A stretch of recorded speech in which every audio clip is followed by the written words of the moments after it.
অক্সফোর্ডে পড়া স্টুডেন্টরা doctor engineer হওয়ার চাইতে বেশি প্রায়োরিটি দেয়, হ্যাঁ ফিজিক্স পড়বো, কোর ফিজিক্স পড়বো। এই সিনারিওটা মাথায় নিতে হবে।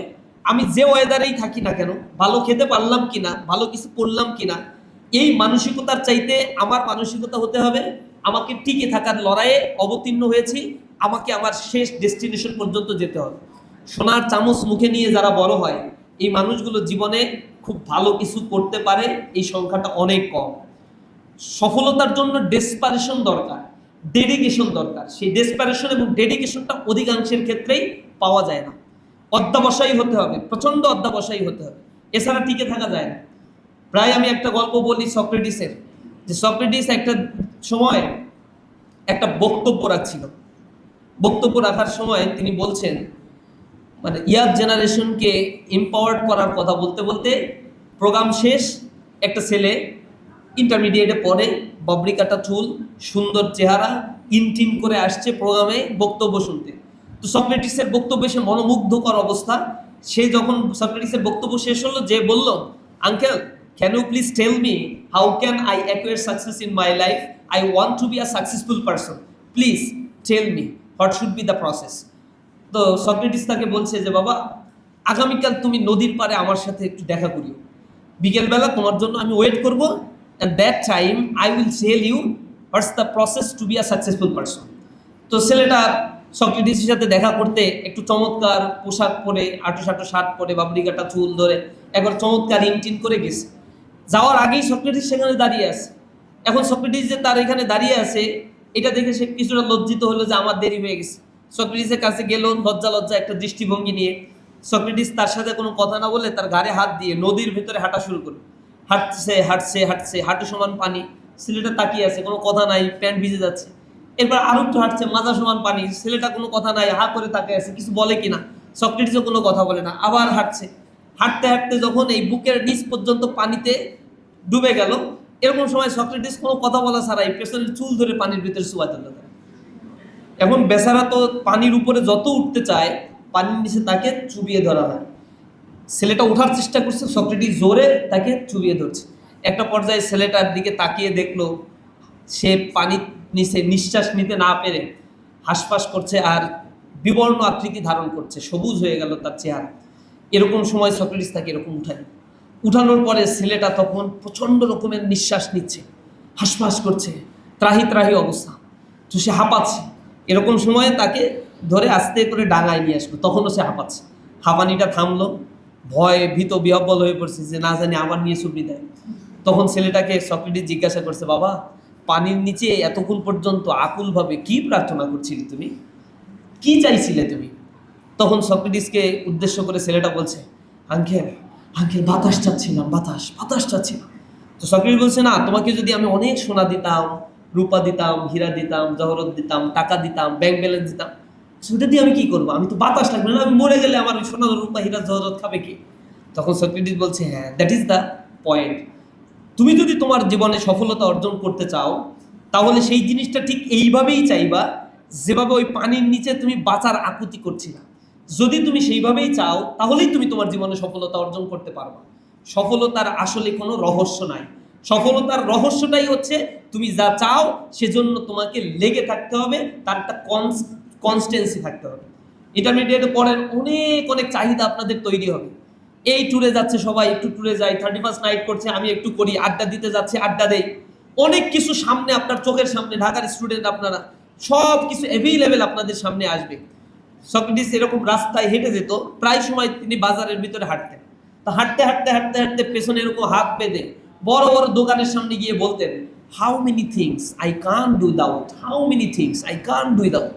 কত কিছু যে এই দোকানে আছে, আর কত কম জিনিস নিয়ে যে আমি বেঁচে আছি, এইটা সে দেখতো আর অবাক হয়ে তাকায় থাকতো যে এরকম কি সম্ভব? আমি বেঁচে আছি কিন্তু কিছুই লাগছে না আমার। এই প্রসাধনী দেখছে, এই চুলের জেল দেখছে, এই শাওয়ার নেওয়ার জন্য জেল দেখছে, এরপরে পাঞ্জাবি টুপি পোশাক পরিচ্ছদের কোনো অভাব নাই, এই যে লাইট এই সেই, আর এত কিছু আমার কিছুই লাগে না, কিভাবে আমি বেঁচে আছি, এটাই তার কাছে অবাক লাগতো। আপনি এরকম একজন দার্শনিকের মতো হয়ে যান, দেখবেন জীবনে অভাব অনটন থাকবে না, অপ্রাপ্তি আপনাকে কখনো টেনে ধরতে পারবে না। পারবো তো আমরা সেটা? অ্যাটলিস্ট 2 বছরটা এটা চিন্তা করেন, যা পাবেন তো পাবেনই, না পেলে সেটা যেন আপনাকে বিমর্ষ করে না তুলে। যা আমার এক বন্ধু, ও এত সুন্দর লাইফ লিড করে, ওর একটা মোটরসাইকেল আছে, আমার বাবারে বারবার বলার পরে একটা মোটরসাইকেল আমারে দেয় না। ওই বন্ধুটা যদি আল্লাহ না করুক অ্যাক্সিডেন্ট করে, তখন আবার আল্লাহ করেন, আল্লাহ ভালো হয়েছে মোটরসাইকেলটা কিনে দেয় নাই বাবা। মোবাইল আছে একজনের আইফোন, আমি আবার চালাই রেডমি, ওই আইফোনের কাছেই যাই না, যখন একটু ছবি তুলি তখন ওরে বারবার রিকোয়েস্ট করতে, এই তোর না, তোর ছবিটা, মন খারাপ হয়ে যায়, আমার যদি একটা আইফোন থাকতো। বাইরে এখন আইফোন নাই, এই আইফোন না থাকার কারণে ভবিষ্যতে এরকম অজস্র আইফোন নিজেও তৈরি করতে পারবে। দুনিয়াতে যারা ফেসবুক তৈরি করছে, ইউটিউব তৈরি করছে, তারা কারে দেখে তৈরি করছে? এটা নিজেই সৃষ্টি করেছে। ওই সৃষ্টি সুখের উল্লাসে আমাদেরকে মারতে হবে, তৈরি হতে হবে। আইনস্টাইন একটা কথা বলতো, life is like riding a bicycle, to keep your balance you must keep moving. জীবনটা হচ্ছে একটা বাইসাইকেলের মতো, যদি তুমি জীবনের ব্যালেন্স ঠিক রাখতে চাও, ইউ মাস্ট কিপ মুভিং, তোমাকে অবশ্যই বাইসাইকেলের প্যাডেল ঘোরাতে হবে। অ্যান্ড বাইসাইকেল আমি চালাচ্ছি, চালাতে চালাতে ব্রেক করলাম, ও তো আমার স্থির দাঁড় করে রাখবে না, ও হয় ডান দিকে অথবা বাঁ দিকে কাত হয়ে যাবে। তো জীবনটা একটা চলার পথে খুবই গতিশীল ছিল এসএসসি পর্যন্ত। ইন্টারমিডিয়েটে আসার পরে আমি চিন্তা করছি first year is rest year, so আমি ইউনিভার্সিটি এখন কলেজে উঠে গেছি, তো কলেজে উঠে গিয়ে আমার নিজেকে নিজে এনজয় করতে হবে। আমি এখন কলেজের স্টুডেন্ট, একটা স্টেজ পার হয়ে আসছি, নতুন নতুন সব কিছু দেখা শুরু করেছি। তখন মন মানসিকতাগুলো উড়ু উড়ু উড়ু উড়ু মন মানসিকতা, এই পড়বানি, এই পরীক্ষায় বসছি, এই তো সামনে সময় আছে, কেবল তো এসএসসি থেকে উঠলাম, এমন মানসিকতা অনেকের ভিতরে থাকবে। যাদের ভিতরে থাকবে আমি তাদেরকে সতর্ক করেছি যে আপনাদের মধ্যে 50% ইন্টারমিডিয়েটে এ প্লাস পাবে না। এরপরে আসেন যে 50% আপনারা এ প্লাস পেয়ে সেকেন্ড টাইমেও উত্তীর্ণ হলেন, ডাবল এ প্লাসধারী স্টুডেন্ট। এই ডাবল এ প্লাসধারী স্টুডেন্ট সবাইকে আসলে ইউনিভার্সিটিতে ইকুয়াল চান্স পাবে পড়াশোনা করার? সবাই অ্যাসপাইরেশনটা আছে ভালো কিছু করার। এখন তো আমি যদি জিজ্ঞাসা করি কাউকে, আপনারা কেউ কি সবজি বিক্রেতা হতে চান? আপনারা হাসবেন। আমি যদি কাউকে বলি কেউ রিক্সা পুলার হতে চান, it's also profession, at that profession is so much honesty profession. এখানে কোনো করাপশন নাই, এখানে কোনো মানে অন্য কোনো প্রবলেম নাই, কিন্তু এটা একটা প্রফেশন। এই প্রফেশনের কথা বললে আপনারা খুব চটে যাবেন আমার উপরে, যে আপনারা খেয়ে কাজ নাই, শিবির এখানে ডাইকে নিয়ে এসে আমাদের রিক্সা পুলার বানাবে। কিন্তু এটা তো একটা প্রফেশন ভাই। এরপরে আপনি রাস্তায় হাঁটেন, লেদের দোকানে অনেকে চাকরি করেন, আপনাকে যদি বলি আপনিও কি লেদের দোকানে চাকরি করতে চান, এই অ্যাম্বিশনটা আপনাদের কার কার আছে? আপনারা কেউ হাত তুলবেন না। কিন্তু আমি যদি বলি কে ডাক্তার হতে চান, হাত তুলবেন। হাইলি কম্পিটিটিভ প্লেস, কিন্তু হাত তুলবেন আপনি। আপনি জানেন এই জিনিসটাকে আমার অ্যাকুয়ার করতে হবে, এই জিনিসটাকে আমার অ্যাকুয়ার করতে হবে। সংকল্প কবিতার মধ্যে আপনারা পড়ছেন না, থাকবো না কো বদ্ধ ঘরে, দেখবো এবার জগৎটাকে, কেমন করে ঘুরছে মানুষ যুগান্তরের ঘূর্ণি পাকে, দেশ হতে দেশ দেশান্তরে ছুটছে তারা কেমন করে, কিসের নেশায় কেমন করে মরছে যে বীর লাখে লাখে, কেমন করে বীর ডুবুরি সিন্ধু সেচে মুক্তা আনে, কেমন করে দুঃসাহসী চলছে উড়ে স্বর্গপারে। এটা সে দেখতে চায়, সে বদ্ধ ঘরে থাকতে চায় না। অনেকের ভিতরে এই বদ্ধ ঘরে না থাকার মানসিকতা নিয়ে অনেক বড় বড় স্বপ্ন আপনারা দেখে আসছেন, দেখাটাই স্বাভাবিক, এটা অস্বাভাবিক কিছু না। কিন্তু আপনাদের চোখের সামনে যে প্রফেশনগুলোকে নিয়ে আসা হয়েছে, ডাক্তার আর ইঞ্জিনিয়ার ছাড়া ছোটবেলা থেকে আর কোনো প্রফেশনই আপনাদের চোখে বাসে না। আমি পড়ছি আর্টসের স্টুডেন্ট, আমি হিউম্যানিটিসের স্টুডেন্ট, টিচার আমাকে সায়েন্স নিতে দেয় নাই, কেন দেয় নাই জানি না, তবে এখন বুঝতেছি যে যাক আলহামদুলিল্লাহ ভালো, ফ্রিলি লেখাপড়া করতে পারছি, অন্যরকম একটা ফ্লেভার নিয়ে চলতে পারছি। সায়েন্স স্টুডেন্টের প্রচুর ট্রমাটাইজ থাকতে হয়, প্রচুর পড়াশোনা করতে হয়, প্রচুর একটা প্রেশারের মধ্যে দিয়ে যেতে হয়। তো এই সায়েন্সের স্টুডেন্টদের একটা লক্ষ্য থাকে এ প্লাস পেয়ে ডাক্তার হবে। এখন আপনি বলেন তো কয়জন আসলে ডাক্তার হইতে পারে? ডাক্তার আর ইঞ্জিনিয়ার ছোটবেলায় আমাদেরকে আর্টসের স্টুডেন্ট আমরা পড়ছি, মানে আমাদের পড়ানো হয়েছে এইম ইন লাইফ নামে একটা আসতো, রচনা এসে লিখতে হইতো। টিল নাও মানে আমি তখন পর্যন্ত স্টুডেন্ট ছিলাম ইন্টারমিডিয়েটের, আর্টসে অলরেডি এসএসসি পরীক্ষা দিয়ে ফেলছি, ইন্টারমিডিয়েটে ভর্তি হয়েছি। তখন ফাইনালে পরীক্ষায় আসছে এইম ইন লাইফ, সেটা লিখতেছি I want to be a doctor. Good doctor is not available in our country. After completing my MBBS degree, absolutely মিথ্যা কথা মুখস্থ করাইছে, মিথ্যা লেখাইছে, মিথ্যা লেখার কারণে নাম্বারও পাইছি। আমার যে টিচার আমার খাতাটা দেখছে, সে টিচার জানে যে ও ডাক্তার হইতে চায়, অথচ ও পরে আর্টসের স্টুডেন্ট। এই কারণে সে আমাদের কোনোদিন খাতায় 0 দেয় নাই, বরং আমি ওটা হুবহু মুখস্থ করে লেখার কারণে 15-র ভিতরে 13 পর্যন্ত পাইছি। আমি এখন অবাক লাগে, আমার স্টুডেন্টদেরকে আমি এরকম কোনোদিন শিখাই নাই। আমি বলছি এগুলো হাবিজাবি লেখলে ডাইরেক্ট জিরো পাবা। তুমি এখন পড়ো আর্টসের স্টুডেন্ট, তুমি দেখো আর্টসের কত সেক্টর আছে, তুমি এবার কোন সেক্টরে যাবা? ফার্স্ট ইয়ার, ইন্টারমিডিয়েটের ফার্স্ট ইয়ারের পরে আমি স্টুডেন্ট পড়াইছি, হাজার হাজার স্টুডেন্ট পড়াইছি একটা সময়।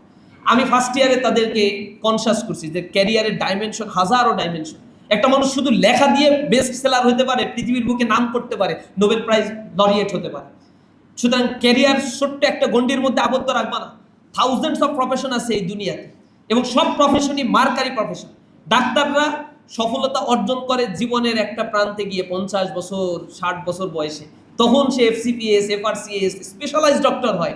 তখন আর খাওয়ার সময় থাকে না, ঘুমের সময় থাকে না, শুধু মানে ইনকাম করে, আর সেটা ভোগ করে হচ্ছে তার পরিবারের অনুজ সদস্যগুলো যারা আছে, দেদার্স। আর সে কষ্ট করেই যাচ্ছে, করেই যাচ্ছে। এই হচ্ছে ডাক্তারদের আত্মজীবন। কিন্তু জীবনে তো অনেক প্রফেশন আছে। সায়েন্টিস্ট হও, হায়ার স্টাডি করতে যাও, ইউনিভার্সিটির টিচার হও, ম্যাজিস্ট্রেট হও, টিওনো হও, এসটিওনো হও, বাংলাদেশের বড় উদ্যোক্তা হওয়ার সুযোগ আছে, অ্যাডভাইজারি প্যানেল তৈরি করার সুযোগ আছে, আইটি স্পেশালিস্ট, আর্টসের স্টুডেন্ট, দোজ ইউ আর আর্টসের স্টুডেন্ট। তারপরেও তোমার স্কোপ আছে, ইকুয়াল স্কোপ আছে। আর্টিফিশিয়াল ইন্টেলিজেন্সের উপরে হায়ার ডিগ্রি নিয়ে এর ব্যাপারেই স্পেশালাইজড একজন ব্যক্তি হওয়া। মার্কেটিং নিয়ে পড়াশোনা করার সুযোগ আছে। ডিজিটাল মার্কেটিং বাংলাদেশে এখন বার্নিং একটা জায়গা, এখানেও ফ্লারিশ একটা ক্যারিয়ার, হাজার হাজার কোটি কোটি টাকা ইনকাম করছে এখানে। এই মার্কেটিং পলিসি দিয়েই তো সারা দুনিয়া চলছে। দুনিয়াতে যারা এগুলো লিড দিচ্ছে, ছোট ছোট একটা মাল্টিন্যাশনাল কোম্পানি, কোম্পানির কাজটা, কোম্পানি গড়েই উঠছে অ্যাডভাইজারি কোম্পানি, শুধু অ্যাডভাইস দেবে। কোম্পানি হচ্ছে নেটওয়ার্কিং কোম্পানি, কোম্পানি হচ্ছে সাপ্লায়ার কোম্পানি। আপনি একটা শুধু নেটওয়ার্ক তৈরি করছেন, ওভার তৈরি করেছে যারা, ওভার পাঠাও, এগুলো ঘরে বসে শুধু টেকনিক্যাল সাপোর্ট দিয়েছে। রাস্তায় একটা গ্রুপ হচ্ছে মোটরসাইকেল চালাচ্ছে, গাড়ি চালাচ্ছে, আর একটা গ্রুপ হচ্ছে গাড়ি ভাড়া দিচ্ছে, আর একটা ড্রাইভার মানে যারা হচ্ছে কাস্টমার, তারা অ্যাপস এর মাধ্যমে শুধু তাদের সাথে কানেক্ট হচ্ছে। এই নেটওয়ার্কিং এর বিজনেস করে হাজার হাজার কোটি টাকা ইনকাম করছে ঘরে বসে শুধু কম্পিউটার টিপে। This is also a specialised career, মানুষের জীবন মান সহজ করে দিচ্ছে। এইটা যে ক্যারিয়ার হতে পারে, ইন্টারমিডিয়েট স্টুডেন্ট একটু জানেও না, বুঝেও না। ছোটবেলায় ওই জিনিসটা পয়লা ইন্টারমিডিয়েট পাস করে, এরপরে যখন পৃথিবীর বিভিন্ন দেশে ঘোরাঘুরি করা শুরু করলাম, তখন বুঝলাম যে কত ডার্কের মধ্যে আমরা থাকি, কত অন্ধকারের মধ্যে থাকি। অক্সফোর্ডে পড়া স্টুডেন্টরা ডাক্তার ইঞ্জিনিয়ার হওয়ার চাইতে বেশি প্রায়োরিটি দেয়, হ্যাঁ ফিজিক্স পড়বো, কোর ফিজিক্স পড়বো, কোর কেমিস্ট্রি স্টুডেন্ট হব। কারণ কোর ফিজিক্স, কোর কেমিস্ট্রি, আমাদের দেশে তো অ্যাপ্লাইডের ডিমান্ড বেশি। ওই দেশগুলোতে একবারে কোর ফিজিক্সের স্টুডেন্টদের ডিমান্ড বেশি, স্কলারশিপ বেশি। ফিজিক্স, কেমিস্ট্রি, বায়োলজি বা প্রিন্সিপাল সাবজেক্টগুলোর ডিমান্ড অনেক অনেক বেশি। অনেকেই আছে ডাক্তারি চান্স পেয়ে ঢাকা ইউনিভার্সিটির অ্যাপ্লাইড কেমিস্ট্রিতে পড়ছে, ফিজিক্সে পড়ছে, ম্যাথমেটিক্সে পড়ছে, বুয়েটে চান্স পাওয়ার পরেও সেখানে পড়ছে না, দেখা গেলো আইবিএতে সে পড়াশোনা করছে, ঢাকা ইউনিভার্সিটির আইবিএতে। কারণ সে জানে ঢাকা ইউনিভার্সিটি আইবিএ পড়ার পর আমি মাল্টিন্যাশনাল কোম্পানিতে আমার জবই যদি স্টার্ট হয় তাহলে 60,000 টাকা দিয়ে জবের স্টার্ট হবে, এটা তো ন্যূনতম। আর একটা এমবিবিএস ডাক্তার ডিগ্রি শেষ করার পরে 20,000 টাকা বেতনের চাকরিও দেয় না।